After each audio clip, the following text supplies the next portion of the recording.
Halo teman-teman, selamat datang di channel Pucin Novel Audio. Jangan lupa subscribe ya. Terima kasih. Episode 64.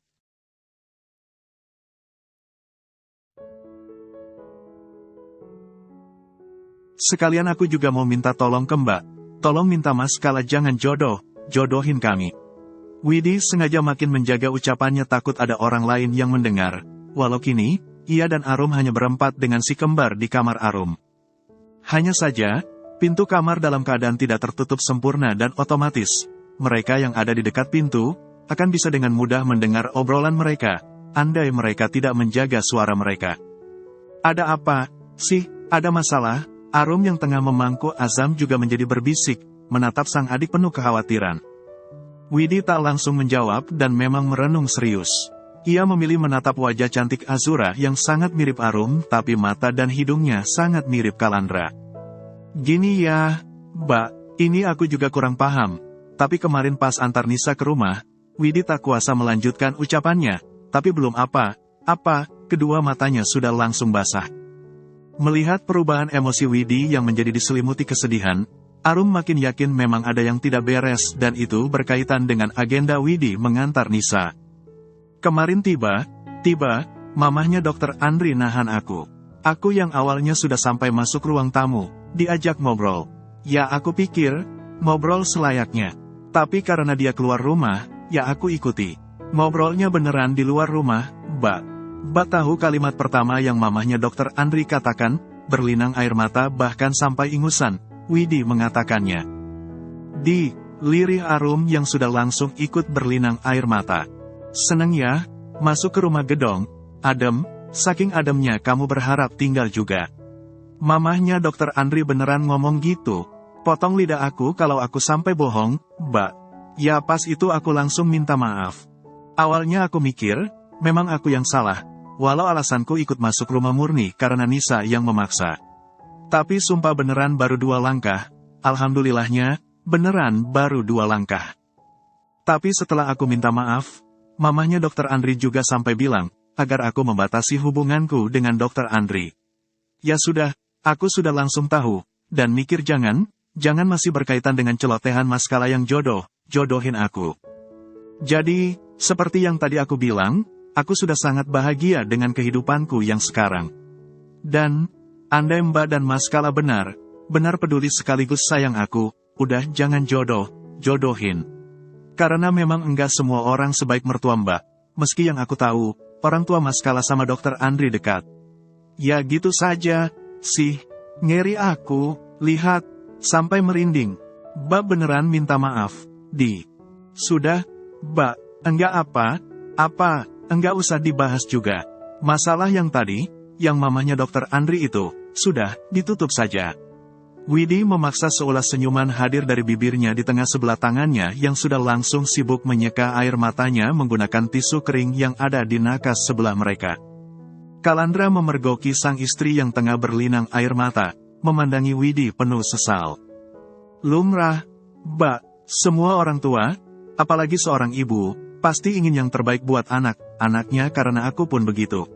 Walau di kita kesannya sangat menyakitkan bahkan jahat, beliau pasti merasa itu wajar, ucap Widi yang kemudian meminta Arum untuk tidak menangis. Sudah, Mbak jangan nangis lagi. Nanti dikira kenapa? Tuh Mas Azam malah sudah sampai ketiduran lagi. Ia menjadi menertawakan Azam yang hobi tidur sekaligus santuy, seolah bayi itu telanjur mager. Lain dengan Azura yang memang tidak mau diam, bentar nangis. Mendapati itu, Kalandra sengaja menunggu dan tak langsung bergabung. Kalandra yakin memang ada yang tidak beres. Keluar dari kamar Arum, Widi langsung buru ingin pulang lantaran di sana ada Dr. Andri dan orang tuanya yang dilengkapi Nisa. Di titik tersebut, Widi langsung menatik masker warna putih yang dipakai, hingga menutup tuntas hidungnya. Tentunya, ia hanya mengangguk sambil tersenyum tanpa sapaan berarti bahkan walau Nisa nyaris lari menghampiri sambil bersorak girang. Namun, Nisa sudah langsung ditahan oleh sang nenek. Kamu kesini kok kayak mau transmigrasi, omel Ibu Kalsum. Loh, memangnya kenapa, Bu? Widi tersenyum kepada Ibu Kalsum yang memang ada di sana, di ruang keluarga yang juga menjadi ruang keberadaan Dr. Andri sekeluarga. Namun, Widi benar sudah tidak peduli bahkan sekadar melirik Dr. Andri sekeluarga lagi. Lah main kesini sampai dibekal begitu, protes Ibu Kalsum yang kemudian juga pamit kepada Dr. Andri sekeluarga. Ya enggak apa, Bu. Biar terbiasa, Bu. Ini sekalian mau pamit, sudah malam soalnya. Takut disusul juga sama Pak Haji. Widi pamit, tapi anaknya sedang menghabiskan bekal di dapur didampingi oleh sang nenek yang meminta ketiganya agar makan lebih cepat. Oh iya mau hujan juga kayaknya, ucap Ibu Kalsum yang nyambung sekaligus nyaman saja layaknya berbicara dengan teman sendiri. Nah, iya makanya, Bu. Namun sebenarnya, alasan Widi mendadak membiasakan diri anaknya membekal apalagi jika sampai main ke rumah Kalandra, tentu karena Widi takut, mereka yang tak terbiasa melihat apalagi sekelas mamahnya Dr. Andri, makin anti atau malah benci. Kenapa nggak nginep saja? Besok libur kan? Ujar Ibu Kalsum lagi ketika Widi benar pamit memboyong anaknya dan juga sang mamak. Besok pagi saya juga ada tatap muka buat les murid, Bu.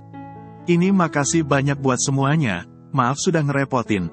Widi meminta ketiga anaknya termasuk yang masih sebaya Aidan untuk menyalami Ibu Kalsum.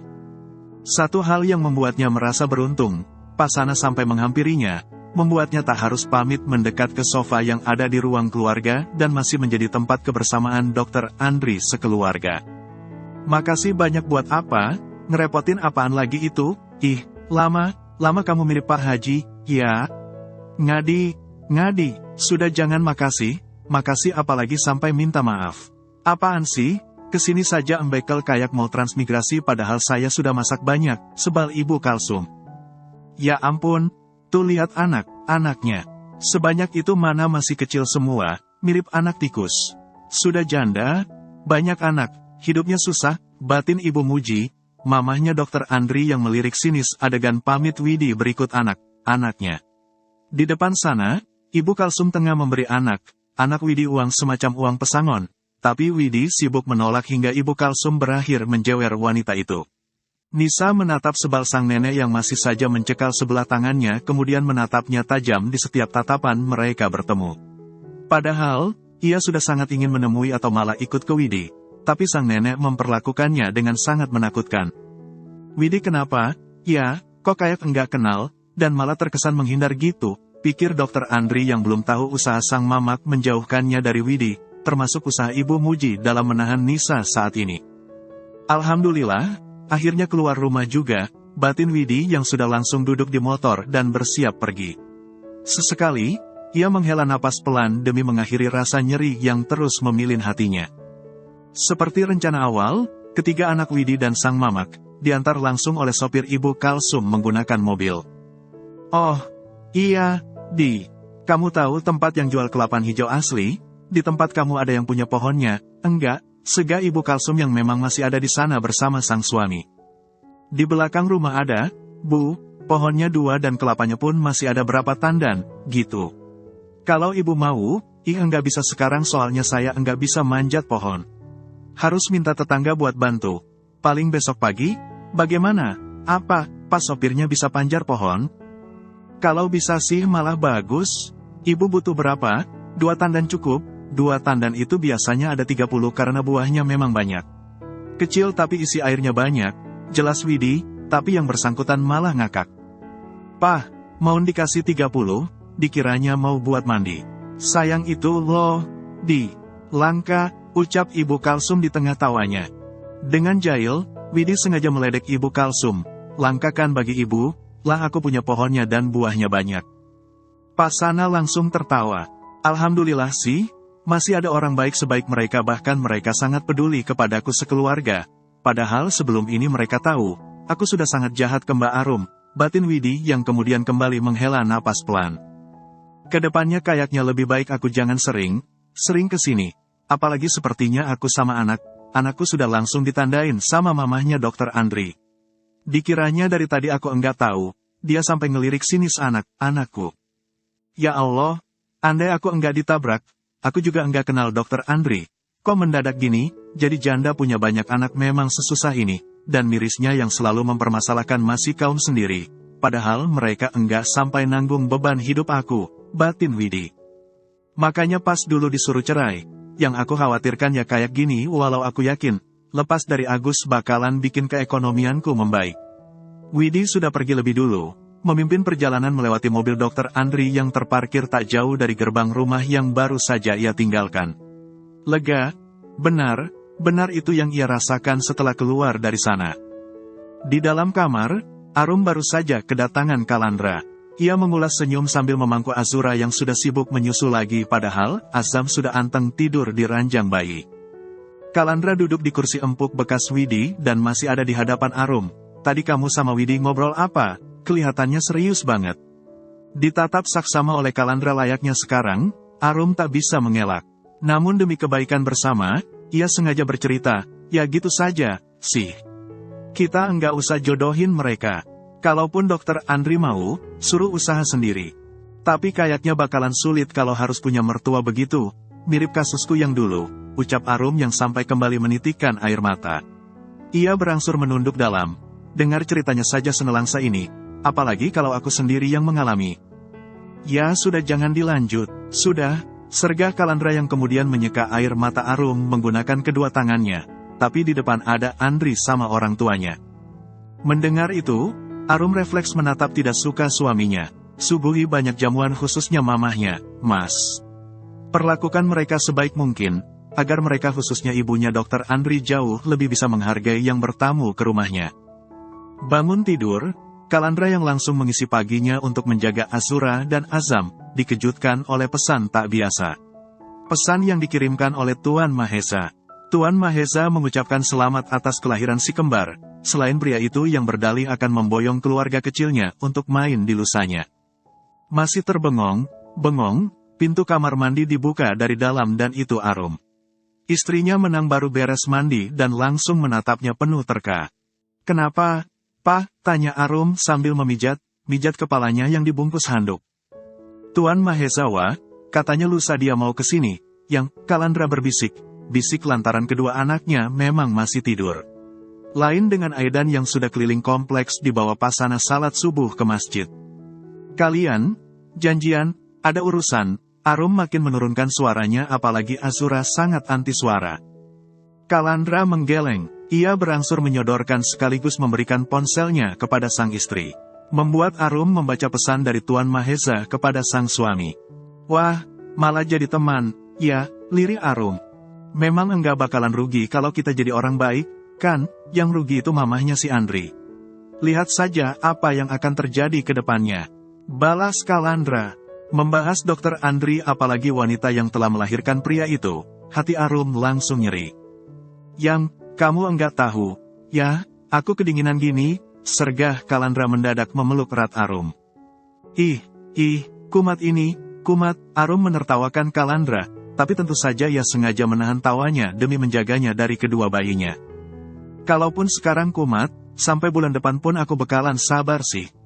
Makin sabar malahan, ucap Kalandra masih memeluk erat Arum di tengah kedua matanya yang masih terpejam. Alhamdulillah kalau begitu, yang biasa saja sudah sabar banget, ini bakalan makin sabar. Alamatnya ya jadi makin sayang, ucap Arum sambil menatap wajah sang suami. Hanya sebatas itu lantaran kedua tangannya terjerat oleh dekapan pria itu. Kalandra terkikik dan berangsur menatapnya. Besok jadi puasa pertama kita. Aku enggak ikut puasa. Tapi enggak apa sih? Aku mau tetap ikut sahur sama buka puasa, ucap Arum. Puasa kamu jadi gampang, yang puasa yang setiap saat boleh sahur. Kalandra terkikis lagi. Lihat tuh si Azura. Masya Allah banget bidadarinya papa. Ini aku ramal. Azura bakalan jadi pembasmi para musafir cinta di luar sana, sih. Astaga bapak bisanya sampai mikir ke situ, Arum tak kuasa menahan tawanya, hingga ia merengek, Pak, jangan bikin aku ketawa. Jahitanku masih sakit dan beneran enggak toleransi kalau dibawa ketawa terus. Ya ampun, yang, maaf. Balas Kalandra buru menunduk lantaran ia belum bisa menyudahi senyumnya, sakit banget pasti ya. Berarti ke depannya, mending kamu jangan keluar rumah dulu, takutnya ketemu Pak Haji apa Septi. Gitu kan, karena lawakan mereka juga kamu kontraksi. Susah payah Arum menahan tawanya lantaran saat bersamanya dan suasananya memang santai sekaligus mendukung, Kalandra memang tidak pernah bisa serius. Yang akan suaminya itu lakukan pasti bercanda atau malah modus. Sayang, Lebaran besok, suasananya sudah beda. Ya, aku mau hadiah ya, lanjut Arum. Catat saja hadiah yang kamu mau, nanti serahin ke aku, yakin Kalandra dan kali ini sampai menatap Arum. Istrinya itu tersenyum ceria menatapnya. Suami idaman memang, ucap Arum sengaja memuji Kalandra. Mau bulan puasa ini, yang harus banyak ibadah khususnya membahagiakan pasangan. Balas Kalandra, harusnya ibadahnya digas lagi. Ibadah yang macam apa, mendadak punya suami company kalau gini caranya. Tentu Arum sengaja menyindir sang suami yang juga langsung tertawa, tapi dengan cepat, suaminya itu kembali modus. Aku enggak mau kalah dari Azam, Azura, bahkan Mas Aidan yang setiap saat kamu timang, yang rengek Kalandra. Arum menyimak sambil mesem sekaligus mengangguk, oke. Iya, aku paham, tapi, bukannya dari beres lahiran, aku juga enggak libur, ya, coba lepasin tanganku, Pah. Aku beneran pengen cubit pipi atau malah bibir Mas. Kalandra langsung tersenyum pasrah, kemudian melepas tangan kanan Arum dari dekapannya. Tangan tersebut langsung mencubit gemas bibirnya. Tapi hari ini aku pulangnya agak telat, ya, yang. Berarti enggak tarawih, dong? Kalandra berangsur menggeleng, kayaknya enggak, yang. Soalnya ada rapat besar, besaran buat kepentingan lebaran di pabrik. Oh iya, aku lupa belum bikinin Mas minum. Mas mau teh apa kopi? Arum beranjak berdiri, tapi Kalandra menahan karena pria itulah yang pergi dan berdalih akan mengambilkannya makanan. Ya sudah, aku mau pompa ASI dulu. Banjir kan, apalagi abis keramas. Arum baru akan berdiri, tapi Kalandra mendadak kembali. Aku juga butuh asupan nutrisi sekaligus gizi lebih, yang sergah Kalandra. Arum yang sempat tak bisa berkata, kata perlahan kelepasan tawanya, ya ampun, si paling enggak mau kalah, ucapnya sambil menggeleng tak habis pikir. Ambil di kulkas saja, stok asip si kembar banyak bisa buat asupan gizi papa juga, ucap Arum yang perlahan meringis menahan rasa sakit di kedua. As interpret, as sama dengan ekspletif, lebih besar dari asteris, as lebih besar dari asteris, yang ternyata sudah bengkak parah. Aku siapin air kompres kalau gitu. Sergah Kalandra langsung siaga apalagi bengkak di kedua payudara Arum sangat parah. Otot halus di sepanjang sana tampak menegang bahkan seolah akan mencuat dari daging dan kulit yang membalut. Selain itu, ASI-nya juga sudah mengalir deras mirip keran bocor. Pakaian Arum saja sudah basah apalagi sumpal untuk ASI-nya juga sudah basah. Sayang, tolong bantu colokin mesin pompanya dulu. Sergah Arum menahan sakit yang juga menjadi bagian dari suka, duka setelah melahirkan. Drama ASI deras sekaligus bengkak dan biasanya baru akan normal setelah 2 minggu setelah melahirkan yang benar-benar menyiksa. Malahan kemarin saja, Arum sampai demam karena kasus tersebut. Padahal saat lahiran Aidan, Arum sangat tahan banting. Namun kini mungkin efek tubuh tahu sana-sini peduli, tubuh Arum menjadi manja. ASI yang bening buat papa saja. Enggak apa, ucap Kalandra yang sudah kembali sambil menyuapi sang istri makan. Arum yang juga masih memompa ASI-nya, langsung menahan tawanya. Di tengah rasa tegang sekaligus sakit akibat drama ASI, Kalandra masih saja bisa menjadi pelawak setianya. Kok tetap besar padahal sudah diperah banyak gitu ya, yang Kalandra mulai khawatir. Hatinya juga langsung disambangi rasa takut. Proses, Pah. Nanti biasanya kalau sudah lewat 2 minggu, baru mendingan. Kalau sekarang sampai 7 harinya biasanya lagi parahnya gini. Ini kalau aku sih, enggak tahu wanita lain. Pas Aidan pun gini, tapi aku enggak ngerasa sesakit ini. Arum masih sibuk meringis. Bukannya enggak merasa, tapi memang sengaja enggak dirasa. Atau malah, saat itu kamu sempat mati rasa saking keselnya ke Angga dan keluarganya. Balas Kalandra. Arum tersenyum damai memandangi wajah sang suami. Makasih banyak buat semuanya. Karena Mas juga, aku jadi sibuk minta maaf ke aku yang dulu karena di masa lalu, aku sudah keterlaluan ke diriku. Kalandra mengangguk kemudian menggunakan tangan kanannya untuk melakukan gerakan finger heart kepada Arum yang detik itu juga langsung tersipu. Melakukan segala sesuatunya dengan buru-buru, Widi yang baru berdiri di depan cermin rias berukuran kecil, refleks membeku. Di cermin rias yang tergantung di paku dan menancap di kusen, wanita itu mendapati wajah kirinya yang masih dihiasi bekas kecelakaan akibat tertabrak Dr. Andri. Bekas yang memang masih terlihat mencolok jika ia tidak menutupnya dengan alas bedak layaknya biasa. Namun ketimbang bekas itu, ada bekas yang lebih menyakitkan dan itu hinaan dari mamahnya Dr. Andri. Wanita seperti kamu dan kakak perempuan kamu, kalian ibarat parasit yang cuma mau numpang hidup. Kalian sengaja mendekati pria kaya untuk bisa numpang hidup enak. Dikiranya saya sebodoh Ibu Kalsum dan Pasana yang akan terpana oleh kisah hidup melau kalian. Hanya mengandalkan cantik dan keuletan, rajin terus pintar masak, pembantu saja banyak. Tinggal bayar, mereka pasti kasih yang terbaik. Jadi sekarang kamu tahu, kan, jangan karena anak dan cucu saya baik ke kamu dan anak kamu jadi bermimpi mengikuti jejak kakak perempuanmu yang menikahi Kalandra. Jangan mimpi, kalau mau hidup ya kerja, jangan jadi parasit di kehidupan orang. Lagian, kecelakaannya kan sudah selesai. Semuanya sudah diganti, ngapain masih berusaha mendekati kalau kamu memang enggak ada niat jahat ke kami. Kini, Widi menghela napas pelan sekaligus dalam hanya karena teringat semua itu. Andai ia menceritakan semuanya secara gamblang kepada Arum, Kalandra, atau malah Dr. Andri, pasti ceritanya sudah jadi lain. Namun, Widi tetap merasa puas karena kemarin ia tetap membalas. Jika menurut ibu, saya sehina itu, kenapa ibu begitu takut saya lebih baik daripada ibu? Bagaimanapun saya di mata ibu enggak usah mengkhawatirkan saya karena saya orang sibuk yang enggak punya waktu buat bikin susah hidup orang lain. Permisi. Kini, Widi menghapus air matanya yang seketika terjatuh membasahi pipi bahkan bekas lukanya. Pedih, rasanya jauh lebih sakit dari luka kecelakaan yang ia dapatkan. Andai tahu kejadiannya seperti sekarang, walau niat Dr. Andri baik dan itu untuk bertanggung jawab. Walau Dr. Andri juga orang yang sangat baik dan pria itu bermaksud tanggung jawab, juga kenyataan Dr. Andri yang merupakan sahabat Kalandra, tentu Widi tidak akan pernah membuka pintu untuk sekadar mengenal pria itu. Sehina itu aku di mata mereka, kesal Widi, tapi ia tak lantas menjadi wanita lemah. Ia sengaja mempercantik diri, menjaga penampilan kemudian kembali melanjutkan pekerjaan demi bisa memberikan kehidupan layak untuk ketiga anaknya. Sebab dari pertemuan kemarin, ia yang diam mengawasi cara Ibu Muji memperhatikan anak-anaknya. Dari tatapan Mama Dr. Andri kemarin, ia bisa merasakan anaknya sudah langsung ditatap hina hanya karen menjadi bagian dari hidupnya. Hidup seorang janda banyak anak yang dikira sengaja mengikat pria kaya hanya untuk hidup enak.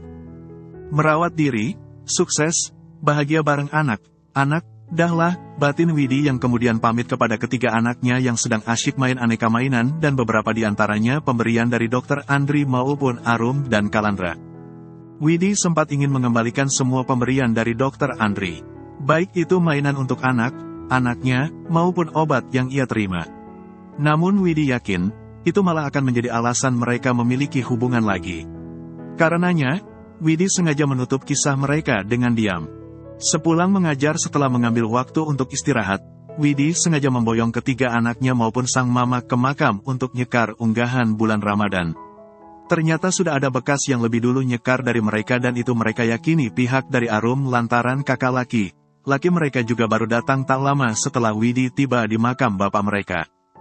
Pagi tadi Mbah sudah titip ke Mas Kala, bahkan memang lagi enggak bisa langsung, jadi Mbak minta ke Mas Kala buat sekalian nyekar. Ke makam anak Mbak juga udah sekalian. Ini berarti kamu baru nyekar? Dari seberang, suara Arum terdengar mendengar letih. Iya, Mbak, ini lagi kumpul semua, sama Mas juga. Kalau begitu ya sudah ya Mbak, takut Mbak lagi sibuk juga, jawab Widi mencoba mengakhiri sambungan telepon mereka. Iya, ini si Azura pinter banget ngereyok terus. Oh, iya, nanti kalau ke rumah makan buat ambil pesanan, kamu mampir sini, ya. Memangnya ada apa, Mbak? Ini, Mama Kalsum ada titip bingkisan Ramadan buat kamu sama anak sama Mamak juga. Lah, jangan repot, enggak enak dikasih terus Mbak. Nanti yang enggak suka, tambah stres lihatnya. Sudah jangan pikirin orang lain. Kalau mereka masih sibuk urusin hidup kita, sekalian minta mereka buat nafkahin kita. Bersambung dulu ya teman-teman.